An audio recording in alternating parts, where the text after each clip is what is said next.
Welcome to UPSC pathway. मैं हूं अंकित अग्रारी। आज हम लोग समझेंगे कि जो गवर्नमेंट बजट है 2025-26 मतलब यूनियन बजट है, इसमें हम लोग समझते हैं कि गवर्नमेंट ने क्या प्रपोजल लेके आया, क्या लेके मतलब 2000 जो 25 और 26 है उसमें गवर्नमेंट का किस पे फोकस ज़्यादा होने वाला है या किस सेक्टर का बूस्ट हम लोग को ज़्यादा देखने को मिलेगा। बट इससे पहले हम लोग समझेंगे कि एक बहुत बड़ा चेंज देखने को मिला है। 12 लाख तक गवर्नमेंट क्या कर दिया है, टैक्स फ्री कर दिया है, मतलब इनकम टैक्स। ठीक है, अब आगे का वीडियो में हम लोग समझते हैं कि गवर्नमेंट ने क्या किस सेक्टर पे ज़्यादा फोकस किया। ठीक है, union finance minister display the rate.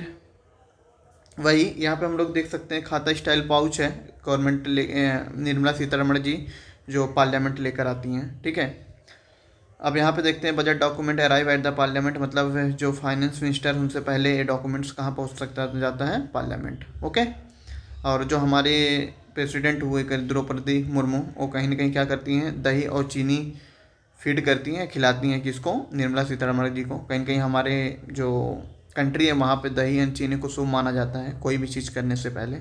Okay, union finance minister Nirmala Sitharaman यहाँ हम लोग देख सकते हैं। ठीक, और कॉन्स्टिट्यूशनल प्रोविज़न का अगर हम लोग बात करते हैं तो हमारे कॉन्स्टिट्यूशन में जो आर्टिकल 266 है वो कहीं ना कहीं required to draw from the consolidated fund of India. अगर कोई भी जैसे टैक्स वैक्स हमारा जो होता है कहाँ पे जाके डिपॉजिट होता है, कंसोलिडेटेड फंड ऑफ इंडिया।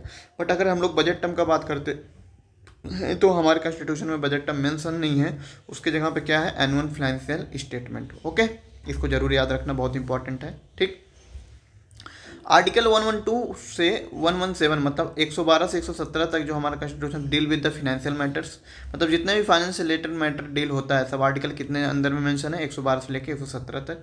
अगर वहीं हम लोग बात करते हैं article 1143 clause, the constitution stipulate that the no amount can be withdraw from consolidated fund without the re enactment of law, मतलब अप्रोप्रिएशन बिल। अगर मान लो कोई भी अमाउंट हम लोग कंसोलिडेटेड फंड ऑफ से नहीं निकाल सकते हैं बिना without any approval. Why budget matters, country के अंदर में बजट मैटर क्यों करता है। देखिए, बजट क्या होता है, एक रोड मैप रेडी करता है। क्या रेडी करता है, एक रोड मैप रेडी करता है। मतलब 2025 से लेके 2026 मतलब 1 अप्रैल 2025 से लेके 31 मार्च 2026 तक का हमारे कंट्री के अंदर में किस किस चीज़ पे फोकस रहने वाला है, उसके अकॉर्डिंग हम लोग बजट के अकॉर्डिंग उस चीज़ को हम लोग समझते हैं। यहाँ पे उस चीज़ को बताया है। ठीक है, वो इज रिस्पॉन्सिबल फॉर प्रिपेयरिंग, मतलब बजट को रेडी कौन करता है, इसको प्रिपेरेशन या इसको प्रिपेयर कौन करता है। यहाँ पे हम लोग समझेंगे budget division of the department of economic affairs. जो इकोनॉमिक अफेयर्स होता है बजट डिवीजन का, वो कहीं ना कहीं इस चीज़ को रेडी करता है किसके अंदर में, मिनिस्ट्री ऑफ फाइनेंस के अंदर में। ठीक है, फिर अगर हम लोग बात करते हैं कौन से फाइनेंस मिनिस्टर ने सबसे ज़्यादा नंबर ऑफ बजट को प्रेजेंट किया है, तो वहाँ पे सबसे अगर हम लोग निर्मला सीतारमण का बात करेंगे वो बैक टू बैक की हैं, 8+1 हो गया, मतलब 8 नंबर हो गया। 3rd नंबर पे पहुँच गई हैं निर्मला सीतारमण जी। और अगर सबसे ज़्यादा बात करेंगे वो मोरारजी देसाई हैं। ठीक है, यहाँ पे अगर हम लोग बात करते हैं जो सबसे ज़्यादा वर्ड यूज किया है वो कौन किया है अभी तक, लॉन्गेस्ट बजट स्पीच जो हैं हमारे former finance minister as well as prime minister Manmohan Singh ji, जिनका अभी कुछ ही दिन पहले डेथ हुआ है। ठीक है, बट अगर हम लोग बात करते हैं स्पीच का जो ड्यूरेशन के अकॉर्डिंग तो सबसे बड़ा है वो निर्मला सीतारमण जी का है, कोविड के टाइम 2020 का। Okay, high secrecy ensured for the budget, तो यहाँ पर अगर हम लोग समझेंगे कि ensuring confidently the budget particularly in internet era, कहीं ना कहीं अभी हम लोग बात करते हैं इंटरनेट का, तो अगर फ्रॉम 1951 से 80 का बीच करेंगे जो बजट होता प्रिंटेड होता था। Okay, government press was established in the basement of the north block. Okay, budget announcement the finance minister office implement highest security, कहीं ना कहीं देखो सिक्योरिटी तो लगना ही पड़ेगा। अब यहाँ पे अगर अगर हम लोग बात करेंगे दो involve budget preparation undergo scrutiny by the intelligence bureau. Okay, तो एक पुलिस जिसके अंदर दिल्ली पुलिस होता है, मतलब एक कोऑर्डिनेट करके उसको अच्छे से सेफ्टी के साथ सिक्योरिटी के साथ उसको हम लोग लेकर प्रेजेंट करते हैं। व्हाट फाइनेंस मिनिस्टर सेड, हमारे जो फाइनेंस मिनिस्टर निर्मला सीतारमण जी वो क्या बोलती हैं, वो बोलती हैं एक्सेलरेटेड ग्रोथ, मतलब जो हमारा ग्रोथ होगा बहुत तेज़ देखने को मिलेगा। इंक्लूसिव डेवलपमेंट, जो कि हर एक बजट में बात होता है, इंक्लूसिव बजट डेवलपमेंट ग्रोथ का आज से नहीं बहुत दिन से होता है।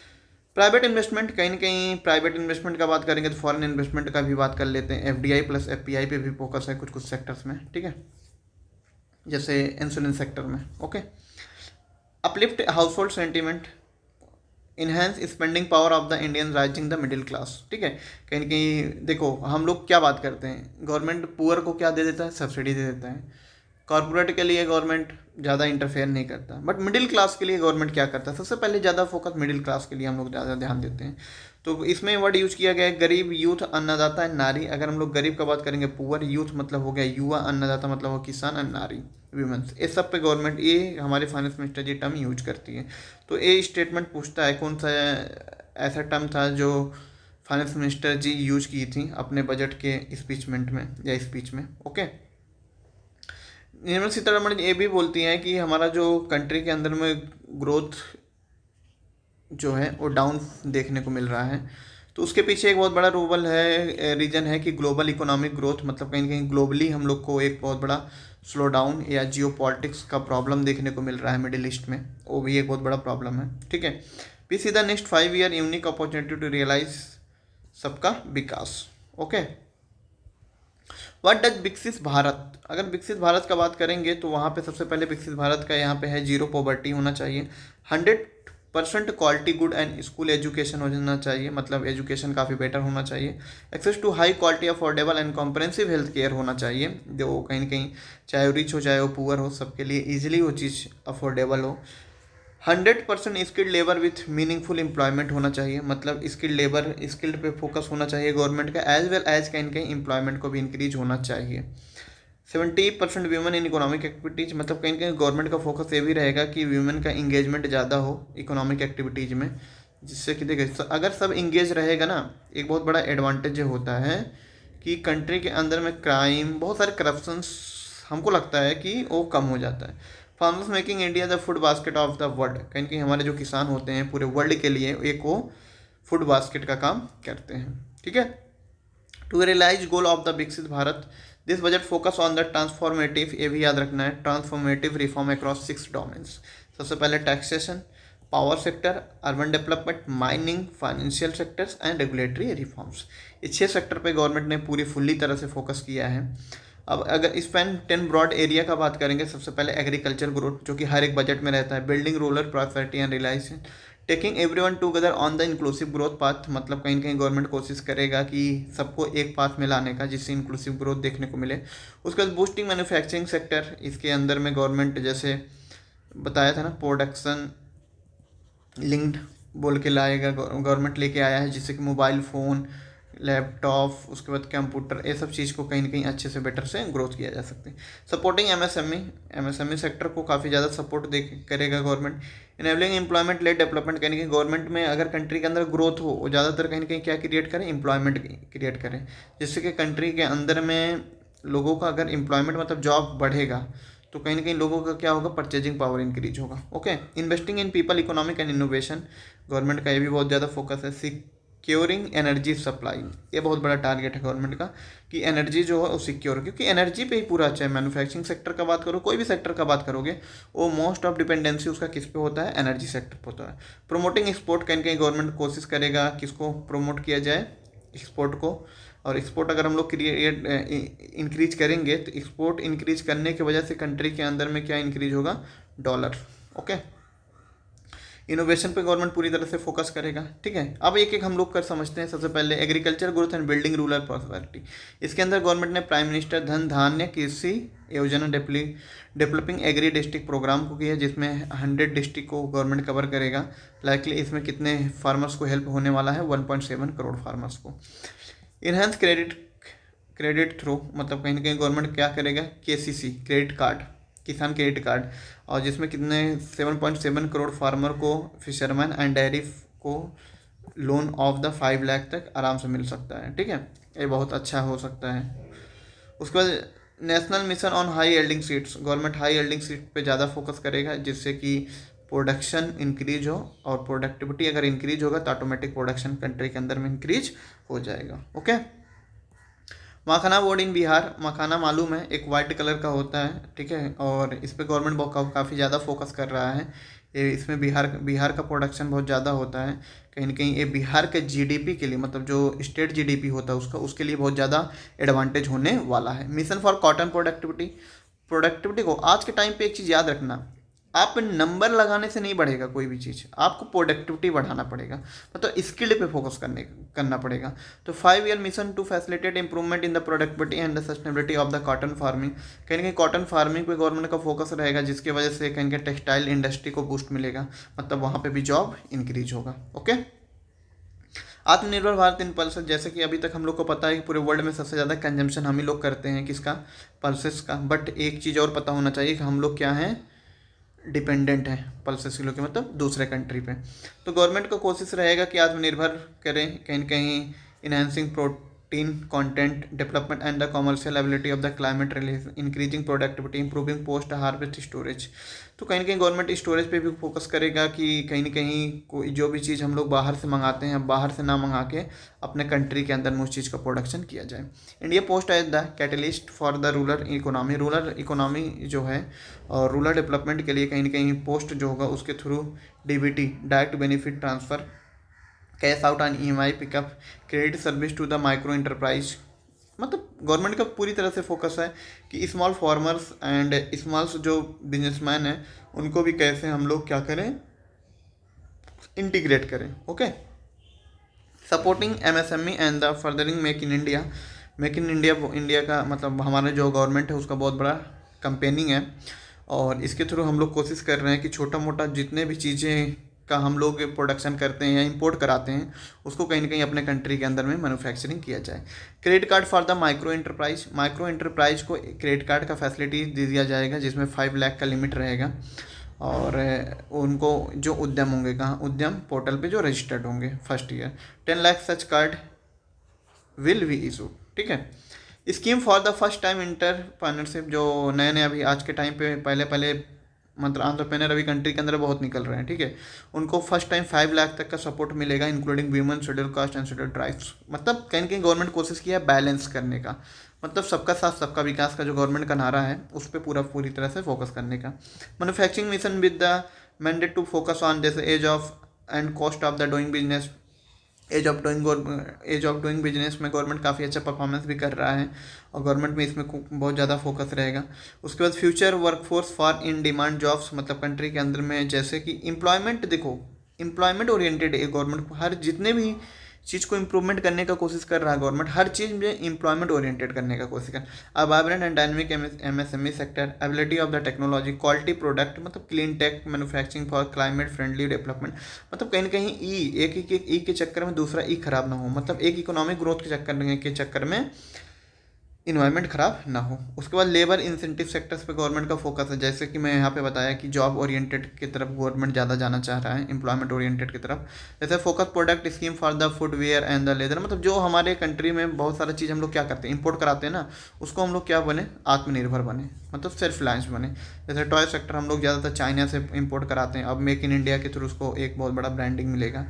उसके support for food processing industries, मतलब गवर्नमेंट बहुत सारा चीज़ क्या करता है, फूड प्रोसेसिंग इंडस्ट्रीज के आने के बाद वहाँ पे भी एम्प्लॉयमेंट इंक्रीज होगा, मतलब यहाँ पे भी गवर्नमेंट का पूरी तरह से फोकस है। ओके, अगर हम लोग बात करते हैं revision in classification criteria for MSME, MSME का अगर हम लोग बात करेंगे तो एमएसएमई में हम लोग पहले क्या समझते थे, जैसे अगर मान लो किसी का इन्वेस्टमेंट 1 CR है, मतलब 1 करोड़ है, अब उसको कितना दिखाना पड़ेगा, 2.5, तब वो माइक्रो के अंदर आएगा। जिसका पहले 10 था अब वो 25 करोड़ होगा, तब वो किसके अंदर आएगा, स्मॉल के अंदर आएगा।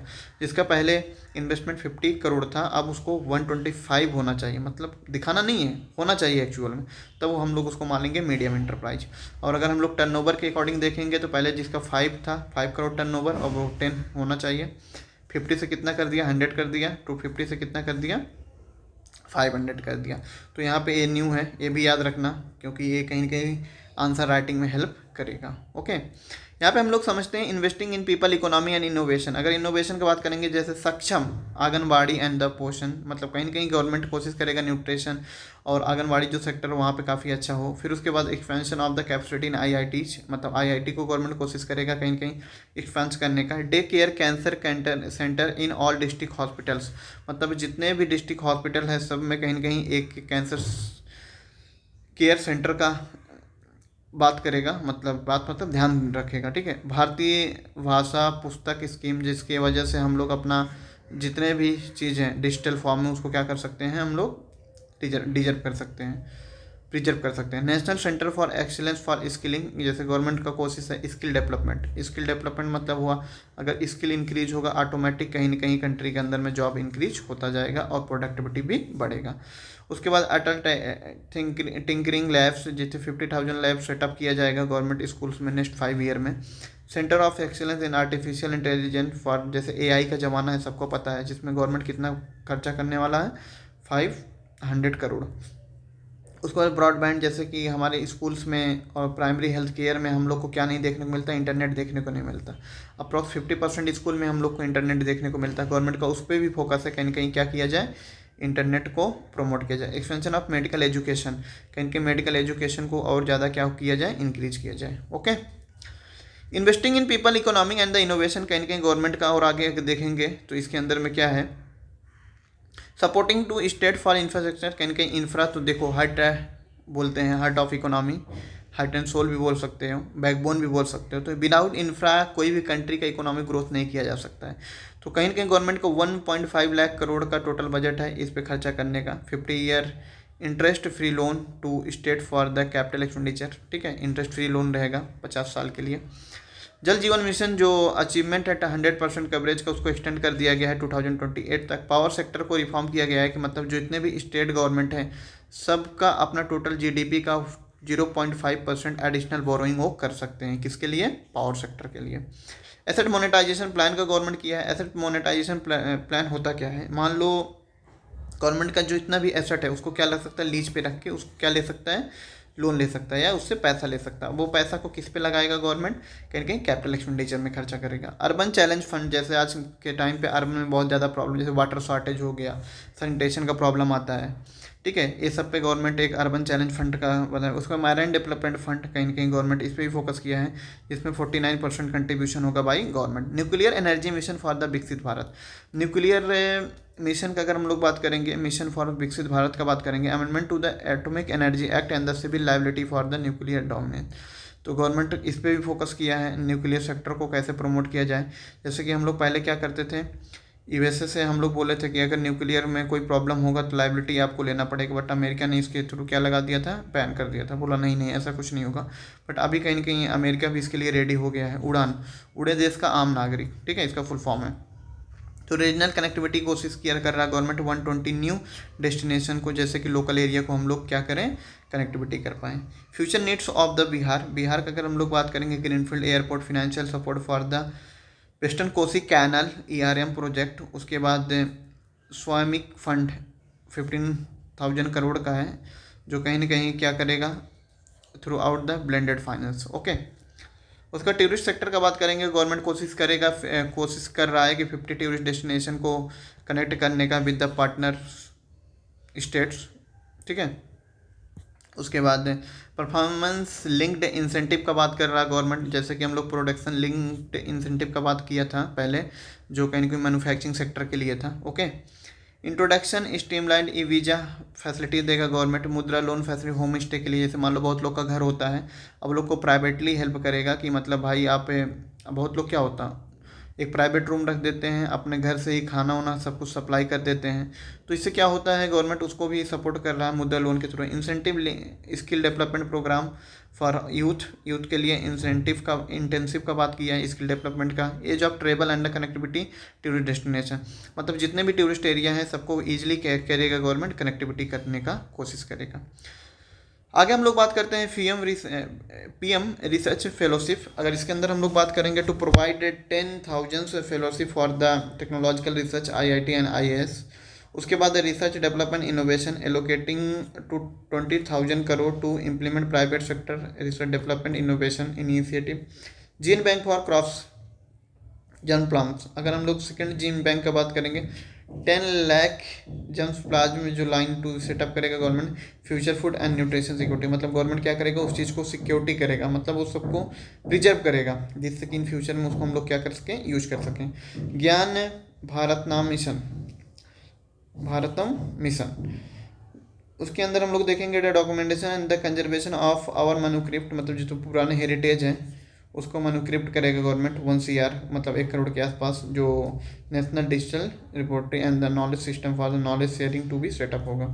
National geospatial mission to develop foundational geospatial infrastructure in the data using Gati, PM Gati Shakti facilitation, उसके बाद लैंड रिकॉर्ड, मतलब सब कुछ होगा, मतलब जितने भी रिकॉर्ड, जैसे बहुत सारा चीज़ फालतू का केस हो जाता है जाके कोर्ट में। प्रोमोटिंग स्पोर्ट्स, गवर्नमेंट फोकस करेगा कि हमारे कंट्री के अंदर एक्सपोर्ट को कैसे प्रमोट किया जाए।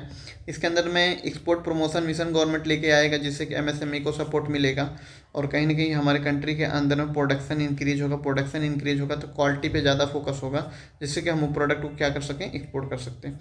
भारत ट्रेड नेट का अगर हम लोग बात करेंगे, एक डिजिटल पब्लिक इंफ्रास्ट्रक्चर है, जिससे कि इंटरनेशनल ट्रेड में जितने भी लोग होते हैं, unified platform for the trade documentation and financial solution, support integration with the global supply chain. Okay, National framework for the GCC as guidelines, guidance to states for the promoting global capacity centers in emerging tier 2 cities. Warehousing facilities for air cargo, मतलब air का जितने भी cargo होते हैं जो product को इधर से उधर लेके आते हैं, उनके लिए वेयर हाउस फैसिलिटी गवर्नमेंट देगा, पेरिसेबल हॉर्टिकल्चर प्रोडक्ट के लिए। Okay, reform as a fuel sector का अगर हम लोग बात करते हैं तो इसके अंदर में हम लोग देखने को मिलता है financial sector reform and development, Grameen credit score framework to serve the credit need to self help group members and people in rural area. Rural area पे फोकस होगा क्रेडिट स्कोर के थ्रू, कहीं ना कहीं क्रेडिट जितने भी उनको ज़रूरत होगा उसको मिल सकता है। फिर नेफिड का सेटअप जो होता है वो partial credit enhancement facility for the corporate bond for the infrastructure. Revamped credit central KYC registry, KYC मतलब नो योर कस्टमर्स, जो registry to be rolled out in 2025। Rationalisation of requirement and the procedure for the speedy approval of the company mergers. ठीक है, FDI जो limit होगा वो कहीं ना कहीं इंक्रीज कर दिया गवर्नमेंट, जो 74 था उसको कर दिया 100%। ओके, इंश्योरेंस सेक्टर में। टैक्स रिफॉर्म का अगर हम लोग बात करेंगे, न्यू इनकम टैक्स बिल लेके गवर्नमेंट आ रहा है, जो अभी इससे पहले चल रहा था 1961। ठीक है, changes in direct tax and the proposal to introduce the, ठीक है, उसके बाद रेगुलेटरी रिफॉर्म्स देखने को मिलता है, light touch regulatory framework based on the principles and trust to unleash productivity and employment. Okay, high level committee for the regulatory reform, एक committee बैठेगा। अब देखो कमेटी क्या होता है, कमेटी बहुत ज़्यादा चीज़ को क्या करता है, रिकमेंडेशन करता है। रिकमेंडेशन के अकॉर्डिंग फिर गवर्नमेंट सोचता है इस चीज़ को करना है कि नहीं करना है, क्या करना, कितना सही रहेगा कितना नहीं रहेगा। ओके, उसके बाद है FSDC mechanism to evaluate impact of the current financial regulation and the subsidiary instructions along with the framework to enhance their responsiveness and development of the financial sector। जन विश्वास बिल 2000 मतलब 2.0 जो डिटरमाइन करेगा more than इतना provision of aureus law को। Indirect tax proposal, अगर indirect tax का बात करेंगे इसकी रिमूव कर दिया गवर्नमेंट 7 टैरिफ रेट्स को। उसके बाद अप्लाई नॉट मोर देन 1, मतलब एक से ज़्यादा सेस एंड सरचार्ज नहीं लगाया जा सकता है। Apply equivalent cess to maintain effective duty इनसे incidence on the most items, मतलब ठीक है, इक्विवेलेंट गवर्नमेंट कोशिश करेगा बैलेंस करके चीज़ों को।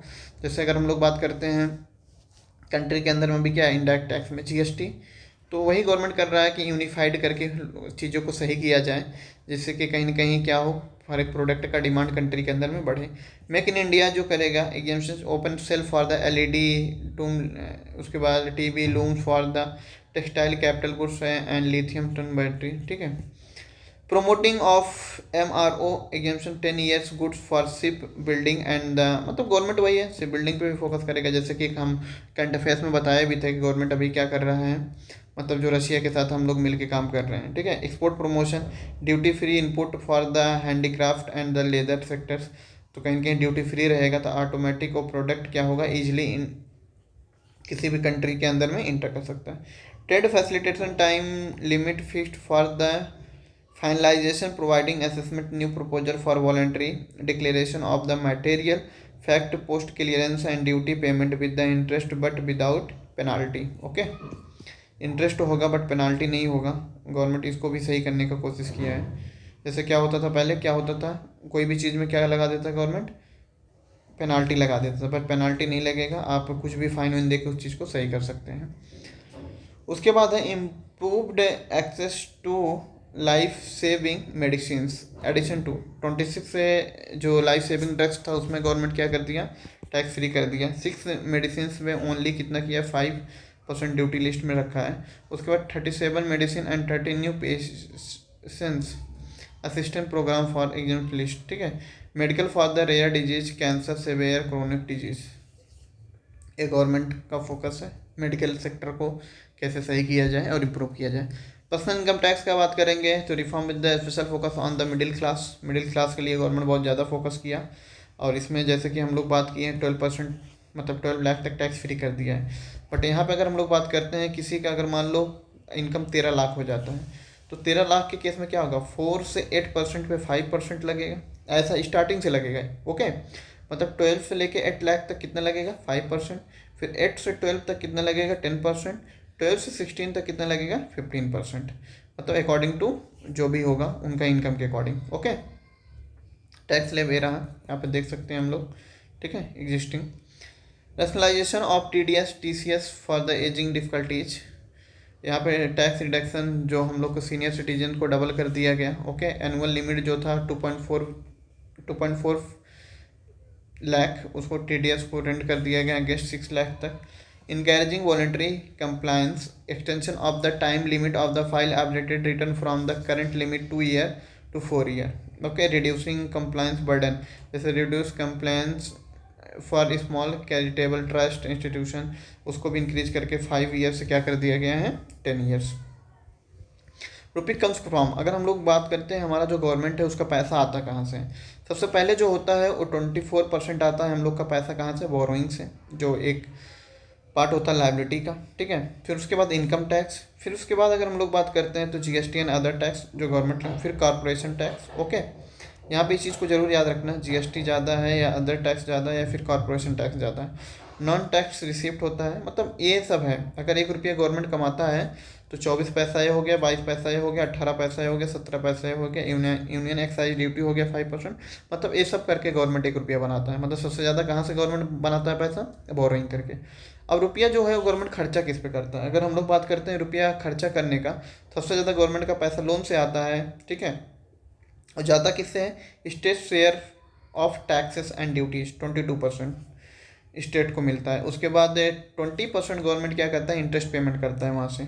उसके बाद अच्छा एक चीज़ बताना है, central sector scheme and centrally sponsored scheme, ये दोनों में डिफरेंट क्या होता है हम बता देते हैं। ये होता है फुल जो होगा वो सेंट्रल गवर्नमेंट देखेगा, इसमें 60:40 का रेशियो लगभग होता है, तो 60% सेंट्रल देखेगा, 40% स्टेट देखेगा। ओके, फाइनेंस कमीशन है, अदर ट्रांसफ़र होता है 8%। मेजर सब्सिडरी डिफेंस में 8% है, डिफेंस में हम लोग ज़्यादा देखभाल करते हैं या मतलब ज़्यादा देखते हैं। ओके, रिसिप्ट अगर हम लोग बात करते हैं, रिसिप्ट दो जगह, सबसे पहले बजट समझ लो। बजट जो होता है ना, बजट का 2 पार्ट होता है, एक होता है रिसिप्ट वाला पार्ट, दूसरा होता है एक्सपेंडिचर वाला पार्ट। रिसिप्ट के अंदर 2 होता है, एक रेवेन्यू रिसिप्ट, दूसरा होता है कैपिटल रिसिप्ट। रेवेन्यू रिसिप्ट के अगर हम लोग बात करेंगे तो 34.2 लाख करोड़ देखने को मिलता है, और कैपिटल रिसिप्ट में कम देखने को मिलता है। अगर ये भी क्वेश्चन पूछ सकता है, revenue receipt less than capital receipt, no, revenue receipt greater than capital receipt. Okay, ये है 16.4 लाख करोड़ के आसपास, ठीक है। तो अगर दोनों को मर्ज कर दोगे कितना आएगा, लगभग 51 करोड़ के आसपास आएगा। तो मतलब वही है, इस बार 51 लाख करोड़ के आसपास आएगा। मतलब हम लोग का जो बजट बना इस बार कितना का बना है, 51 लाख करोड़ का बना है। ओके, तो एक्सपेंडिचर अगर हम लोग बात करते हैं, इफेक्टिव कैपिटल एक्सपेंडिचर, उसके बाद रेवेन्यू एक्सपेंडिचर, ये है आपका जो कैपिटल एक्सपेंडिचर ही मेन होता है, क्योंकि कैपिटल एक्सपेंडिचर पे ही, कैपिटल मतलब क्या होगा, ब्रिज बनाना, उसके बाद ट्रांसपोर्टेशन पे फोकस करना, हॉस्पिटल बनाना, ये सब में जॉब क्रिएट होता है। तो कहीं कहीं गवर्नमेंट, हम लोग को फोकस किस पे ज़्यादा होता है देखने को, कैपिटल एक्सपेंडिचर, मतलब जो कहीं कहीं गवर्नमेंट का टारगेट है 15.5 लाख करोड़। और रेवेन्यू रिसिप्ट जो है, रेवेन्यू एक्सपेंडिचर जो है 39.4 लाख करोड़ है, ये जो हम लोग सैलरी पे पेमेंट कर देते हैं, ठीक है। डेफिसिट अगर हम लोग ट्रेंड का बात करते हैं तो गवर्नमेंट का कोशिश हर बार यही है कि कहीं ना कहीं फिजिकल डेफिसिट को कम किया जाए। सबसे पहले फिजिकल डेफिसिट क्या होता है, मान लो गवर्नमेंट का एक्सपेंस है और गवर्नमेंट का रिसिप्ट है। अब मान लो जो एक्सपेंस है वो ग्रेटर देन रिसिप्ट है, ठीक है। गवर्नमेंट का जो एक्सपेंस है वो ग्रेटर देन रिसिप्ट है, तो इस केस में गवर्नमेंट किस क्या चल गया, डेफिसिट। मान लो गवर्नमेंट ने खर्चा कर दिया 110 रुपया और कमाया था कितना, 100। अब ये 10 रुपया को कवर करने के लिए गवर्नमेंट क्या करता है, बोरो करता है, ठीक है। तो वही physical deficit government day by day क्या कर रहा है, कम कर रहा है। कोविड के पहले कम भी हो गया था, 3 पॉइंट के आसपास हम लोग पहुँच गए थे, ठीक है। रेवेन्यू डेफिसिट 1.5 है और कहीं कहीं प्राइमरी डेफिसिट 0.8 है। ये सबका एक मैं शॉर्ट वीडियो बनाया हूँ, आप लोग जाके देख सकते हैं सर्च करके। Trend in new receipt of the centre, तो new centre tax revenue, non tax revenue अगर हम लोग बात करेंगे, यहाँ पे देखेंगे total transfer to state and union territory 25.60 lakh crore हम लोग को देखने को मिलता है, जो किसको मिलेगा, सेंट्रल गवर्नमेंट को मिलेगा एंड यूनियन टेरेटरी को मिलेगा। ठीक है, यहाँ पे इस डेटा को देख सकते हैं जो डे बाई डे क्या हुआ है, इंक्रीज हुआ है। ओके, तो expenditure of the major items अगर हम लोग बात करेंगे तो सबसे ज़्यादा है डिफेंस में, फिर रूरल डेवलपमेंट में, home affairs, agriculture and the allied activities, education, health, urban development. Okay, अच्छा एक चीज़ बताना, why rural development expense greater than urban development. ठीक है, ये बताना बहुत इजी है, बता सकते हो। आईटी एंड टेलीकॉम, एनर्जी, उसके बाद कॉमर्स इंडस्ट्री, जो कि गवर्नमेंट को सोशल वेलफेयर, उसके बाद साइंटिस्ट डिपार्टमेंट, इस सब पे गवर्नमेंट को फोकस ज़्यादा होना चाहिए। यहाँ पे एजुकेशन पे ज़्यादा होना चाहिए, हेल्थ पे ज़्यादा होना चाहिए, बट इस सब पे हम लोग को कमी देखने को मिलता है। ठीक है, ये आप लोग के लिए क्वेश्चन है, इसका आंसर आप लोग कमेंट बॉक्स में ज़रूर कीजिए। आज के लिए इतना ही रखते हैं, थैंक यू सो मच।